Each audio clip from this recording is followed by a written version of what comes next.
'Twas a dark, gloomy night. Rain was pouring, curtains were drawn.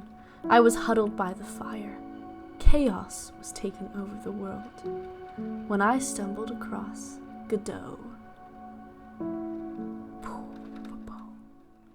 Okay, theatrics over. Let me give you the quickest backstory ever. Hi, I'm Kira. I'm 20, I'm a game dev student, and a few months ago I was brainstorming what game I could make. I grew up a third-generation immigrant, and due to the language barrier, I was never really able to understand my grandparents. So, we would communicate through the universal language of love.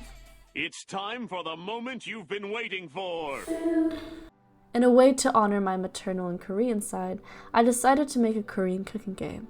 While my spiffy grandparents probably wouldn't understand what the heck I'm doing, I wanted to make something for them. And also, Korean food is just the best food.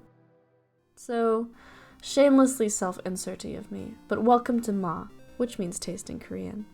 Play as a third-generation immigrant who goes to visit her grandma and naturally must go on an adventure to save her from an evil imugi, using the power of cooking. Time to jump into the dev part. One of the core gameplay elements is an encounter-based system.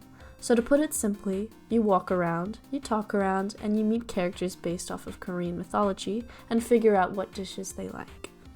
This is delivered in a format very reminiscent of RPG games. Some underground indie titles, Cookie Mama, Papa's franchise. The problem is, I haven't quite played a pixel art indie game which centers cooking quite like this. Usually it's an additive, to fuel hunger, not cook or you die. Overcooked excluded. That's a different beast.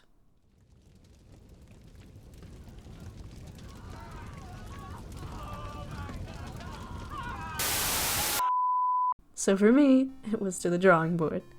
After a bunch of head scratching, ums and ahs, I settled on this. You have this little guy watching you cook.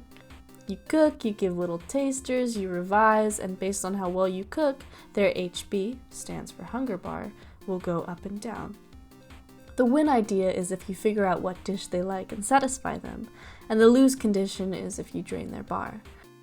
Everyone and their mom knows how to make a top-down area by now, so I decided to tackle the encounter. Yeah, so the first thing I did was make this quick background of a fish dude, and then I finished the game. What I actually did was two main things. Figure out how to click and move things, and figure out how to click and open things. Then the base functionality was done. Since the idea is that each character is looking for a dish which fits 3 different criteria, you'd want to cook them a dish which matches that. So I added the ability to set the variables between the dishes and added a list to the fish NPC called likes. Then, if you just drag and drop this beautiful dish here, the fish takes a moment to deliberate before calling a function which checks for the attributes of the dish and judges you accordingly. Obviously, I need to add more bells and whistles, but hey, moving images are kinda cool. The next thing I did was set up the countertop. In total, there will be about 5 different mini-games to emulate cooking. So you could chop onions at one, measure things at another, and so on and so forth. Here's a sneak peek of the pouring minigame I've made, which I'll talk about in a later devlog if I keep this series going. Who knows?